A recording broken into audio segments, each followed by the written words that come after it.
নমস্কার দর্শক, সংবাদ আবির্ভাবের এই মুহূর্তের সব থেকে বড় খবর, যে খবরটা নিয়ে আমরা এই মুহূর্তে আপনাদের সামনে তুলে ধরছি দর্শক, সেটা হচ্ছে যে এই মুহূর্তে খবর পাওয়া গেছে খাদ্যমন্ত্রী, প্রাক্তন খাদ্যমন্ত্রী পশ্চিমবঙ্গের জ্যোতিপ্রিয় মল্লিক তিনি গুরুতর অসুস্থ হয়ে পড়েছেন। তার কারণ কি? এই যে গরম পড়েছে, ব্যাপক হারে যে গরম, এই গরম তিনি সহ্য করতে পারছেন না। গতকাল এবং তার আগের দিন তার নাক দিয়ে রক্ত বেরিয়েছে এরকম খবর পাওয়া যাচ্ছে, এবং আজকে তিনি গুরুতর অসুস্থ। যদিও তাকে কিন্তু জেলের যে হাসপাতাল, সেই হাসপাতালেই তার ট্রিটমেন্ট হচ্ছে, তাকে কিন্তু বাইরে বের করা হয়নি। দর্শক, এই মুহূর্তের সব থেকে বড় খবর, আমরা এটা বলি যে পাপ যদি আপনি করেছেন তো তার শাস্তি আপনাকে পেতেই হবে। পাপ করবেন যখন, শাস্তি পেতেই হবে। আজকে জ্যোতিপ্রিয় মল্লিকের যে গরম লাগছে, সেই গরম লাগা নিয়ে সবাই চিন্তিত। তৃণমূল কংগ্রেস বিশেষ করে চিন্তিত তার পরিবার, চিন্তিত বাংলার অনেক সাধারণ মানুষ। কেন না, তিনি প্রাক্তন খাদ্যমন্ত্রী ছিলেন। তো এই রকম একটা জায়গায় তিনি যে কতটা ক্ষতি করেছেন বাংলার, যে সমস্ত বাংলার গরিব দরিদ্র মানুষ, তাদের বিনা পয়সায় খাবার পাওয়ার কথা ছিল, রেশন পাওয়ার কথা ছিল, সেই রেশনের চাল চুরি।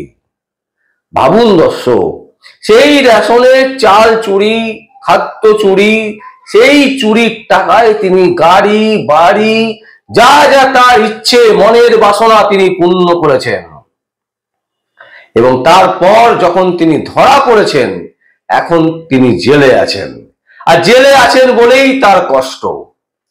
কিন্তু এটা তো আরো আগে ভাবা উচিত ছিল জ্যোতিপ্রিয় মল্লিকের, যে অন্যায় তিনি করেছেন সেই অন্যায়ের শাস্তি তাকে পেতে হবে। দর্শক, এটাই হচ্ছে আজকে এই মুহূর্তের সব থেকে বড় খবর, যেটা হচ্ছে দেখবেন তৃণমূল কংগ্রেসের যে সমস্ত নেতা নেত্রীরা দুর্নীতির দায়ে জেলে আছেন বা জেলে যাচ্ছেন, তারা প্রত্যেকেই অসুস্থ হয়ে পড়েন। আমরা এর আগে দেখেছি মদন মিত্রকে, তিনি অসুস্থতার ভান করে কতদিন হাসপাতালে ভর্তি ছিলেন।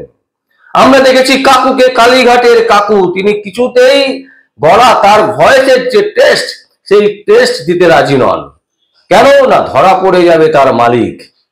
এই রকম যদি আমরা দেখি তৃণমূল কংগ্রেসের ছোট বড় মাঝারি সমস্ত নেতা নেত্রীরা যখনই সিবিআই ইডির হাতে হেফাজতে চলে আসছেন, তখনই তারা অসুস্থ হয়ে পড়ছেন। আর এখন যা গরম চলছে, 41-42 ডিগ্রি গরম চলছে, এই গরমে সমস্ত মানুষের অসুস্থতা চলছে। সারা পশ্চিমবঙ্গ কেন, ভারতবর্ষের বিভিন্ন প্রান্তে যেখানে গরম, প্রত্যেকটা জায়গাতে সাধারণ মানুষ উসফুস করছে। সাধারণ মানুষ স্বাভাবিক জীবন যাপন করতে পারছে না, কাজকর্ম করতে পারছে না। এই রকম পরিস্থিতিতে জেলে যে গরম হবে, এটা তো স্বাভাবিক ব্যাপার। তিনি যে অপরাধ করেছেন, সেই অপরাধের শাস্তি তো তাকে পেতেই হবে। তার জন্য কোনো মায়া মমতা কিচ্ছু দেখানো, এটা কিন্তু কোনোভাবেই সম্ভব নয়। কারণ সাধারণ মানুষের মুখের খাবার তিনি কেড়ে খেয়েছেন, জালিয়াতি করেছেন, দিনের পর দিন চাল চুরি করেছেন। তো এই রকম একজন মানুষের অসুস্থতা নিয়ে বেশি বাড়াবাড়ি না করাই ভালো।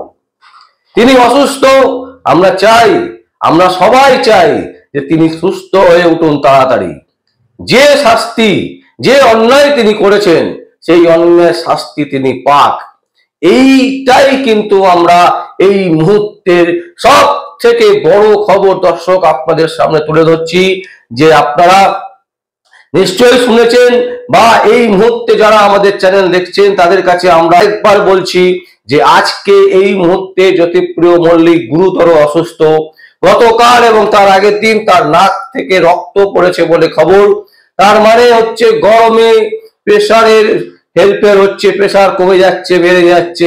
সাধারণ মানুষেরও তাই হচ্ছে। আপনারা জানেন গতকাল ভোটের দিনকে দুজন মানুষ মারা গেছে, তার মধ্যে একজন জওয়ান মারা গেছে, একজন সাধারণ মানুষ মারা গেছে। পশ্চিমবঙ্গে একজন মানুষ মারা গেছে, সার স্ট্রোক হয়ে। তো এই ঘটনাটা স্বাভাবিক, এটা কোনো অস্বাভাবিক নয়। গরমে যে ঘটনা ঘটার কথা সেটাই ঘটেছে। এবং এই মুহূর্তে সব থেকে বড় খবর, যেহেতু প্রাক্তন খাদ্যমন্ত্রী তিনি ছিলেন, তিনি খাদ্যমন্ত্রী ছিলেন, তার অসুস্থতা, সেই জন্যই কিন্তু এত বড় একটা খবর। এই মুহূর্তে সব থেকে বড় খবর, তিনি এখন অসুস্থ, তাকে জেল হাসপাতালে চিকিৎসা করানো হচ্ছে, তাকে কিন্তু বাইরে বেরোতে দেওয়া হয়নি। মানে যেভাবে আমরা দেখেছিলাম এর আগে নেতা নেত্রীরা যখনই অসুস্থ হয়ে পড়তেন তখনই তাদেরকে পিজিতে নিয়ে চলে যাওয়া হতো, এক্ষেত্রে কিন্তু সেটা করা হয়নি। এক্ষেত্রে কিন্তু তাকে জেল হাসপাতালেই রাখা হয়েছে, জেলেই তার ট্রিটমেন্ট হচ্ছে, জেল হাসপাতালেই তার ট্রিটমেন্ট হচ্ছে বলে খবর পাওয়া যাচ্ছে। এই মুহূর্তে জ্যোতিপ্রিয় মল্লিক গুরুতর অসুস্থ হয়ে জেল হাসপাতালে ভর্তি আছেন। দর্শক, আপনাদের সামনে আমরা এই সংবাদ তুলে ধরলাম। আপনাদের যদি কোনো কমেন্টস থাকে অবশ্যই আপনারা কমেন্ট করবেন। আর দেখতে থাকুন পরবর্তী সংবাদ, সংবাদ আবির্ভাবে। আমার নাম বিশ্বজিৎ পাল, সংবাদ আবির্ভাবের জন্য।